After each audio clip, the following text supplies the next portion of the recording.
craft brewing, Dad loved it so much he bought the company, so to speak. We bought the company in 1991.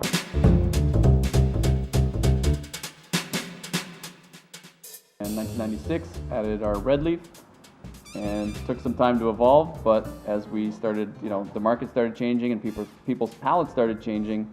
2006, we launched the Devil's Pale Ale, which is our first true big hoppy fun beer. The rebirth of Great Lakes started here back in 2006 with some new beers and some new flavors, including stuff like our Crazy Canuck, our most award-winning beer, to the Harry Porters, to Johnny Simcoe, Pompous Ass, Karma Citra. So everything fun that we do here started on this system. And as citizens of Ontario that get to try the beers, we think are more richer for having the pilot system here in the brewery. This brewery in particular started a wave at the LCBO introducing this specialty program, so seasonal beers and new specialty products. But the consumers are also way more educated now, more passionate about trying craft beers, and you're not drinking the same beer your father drank, and even your father's not drinking the same beer that he was growing up drinking anymore. It's all about drinking better beer in general and feeling good about that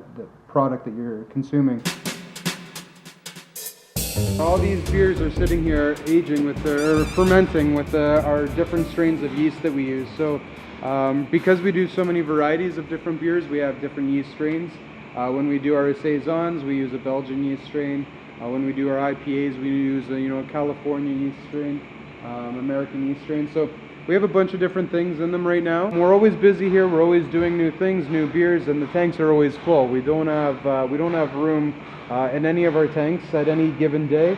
As soon as one becomes empty, it's full right back up again with something new or something interesting that we're working on. Another good point is talking about major beer drinkers that are starting to dip into the craft beer category, because I saw it wasn't so much an article but a note that potentially the craft brewers have done something to ruin the palates, because just coming up with too hoppy of beers, because the brewers are basically brewing what they want to brew and then introducing it to public to give it a go.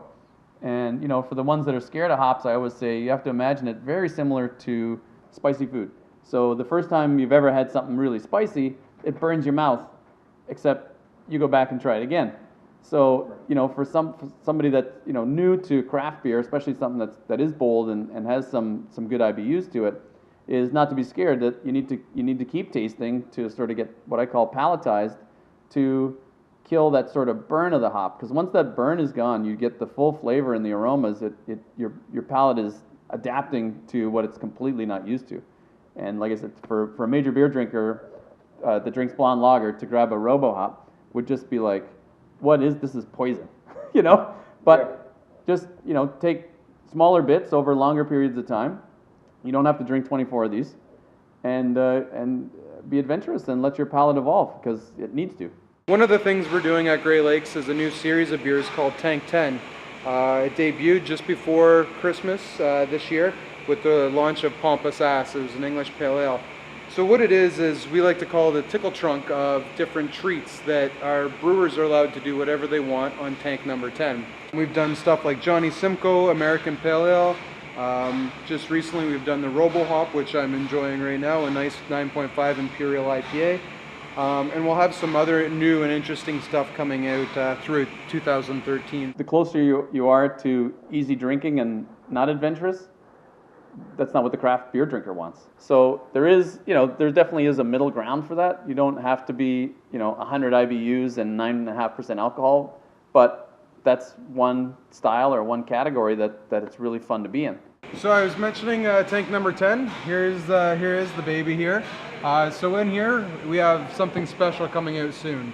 Can't tell you what it is, like I mentioned, but this is where all of our new one-off series of beers come from. They've all stemmed from our Project X line, and like I mentioned earlier, on the small pilot system, everything that we did on that, we released under the Project X brand, and that just meant that it was one-off batches. We'd experiment with different flavors, different yeast strains, different hops, and the more successful ones that we thought and that we heard back from consumers and customers, we now are brewing in the Tank 10. So expect to see beers like, Miami Vice is coming soon. Expect to see some new IPAs, some saisons, even some stuff with some pumpkin in it maybe in the future. So there's a lot of stuff, like a lot of exciting things happening in this tank over the course of the next year. So we're having fun doing it, and we're going to continue to brew stuff that people of Ontario want us to brew and want to try, and help spread the word. We have selected a certain amount of those Tank 10 series of beers that will be going to the LCBO. The LCBO has been pretty great accommodating those beers as well too. So just recently, My Bitter Wife was part of the Tank 10 series of beers that we did as a limited release. Stenciled bottles with Carrie Nation on the cover, or on the bottle, and she actually went to the LCBO. So we sent 5,000 bottles across Ontario that lasted about a week and a half. So the consumers out there were really dying for it. They got it, and it rewarded us for it. The LCBO has been accommodating with that and with all of our seasonal specialty releases, along with our core brands. So that's been great, and the consumers out there have been asking for it. We brew it because we like it, and they like it, and so everyone wins. It's Friday afternoon when we're shooting this, so this room is a little empty right now. We have a lot of events going on across Ontario, beer festivals, rib festivals. So right now we're a little understocked. We sell a lot of beer on the weekends, kegs, to customers who come in and they're having a barbecue, backyard barbecue. We do a lot of out of the retail stuff, and so yeah, we have all of our different brands in here. We'll have our Crazy Canuck, our Golden Horseshoe, Red Leaf, Devil's Pale Ale. Some of Mike Lockie's experiments that we don't really release are in this room as well too. Our brand new Robo Hop is in this room. So this is our keg filler. It does 8 at a time. It is not the newest piece of equipment that we have here in the brewery, but it certainly does the trick. So we fill up 8 kegs at a time here. We have one dedicated kegger whose job it is to come in every morning, keg off all the beers for the day, for the week. Craft brewers say they do things by hand. We brew by hand, we deliver, we package. We do it by hand. Currently we have some beers fermenting away. Deliverance Saison. Deliverance, it's an American farmhouse Saison. Ezra is a Saison that we will put into Spirit Tree cider barrels. We have Ginger Ninja, the Ginger Ninja. It's a ginger Saison. So again, we take advantage of that pilot system, and we have a lot of fun with it. We take great pride in our regular core brand of beers. We take great pride in those. They're award-winning beers. They're loved by hundreds across the province, thousands across the province. But we like to have fun too. So we brew beers that one, we like to drink as well, and we see a demand with the more educated people becoming craft brewing. The different styles and flavors that we produce seem to be a huge hit with the consumers. So we're going to continue doing that kind of thing, and these are just half of what we have going on in the back. So glad you guys could see this. Not many people get to see behind the scenes at Great Lakes and see what we have special in our small fermentation tanks.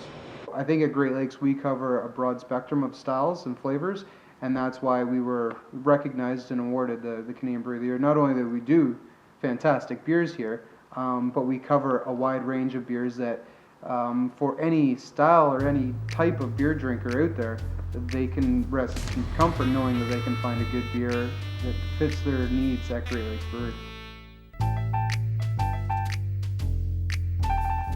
I love them all.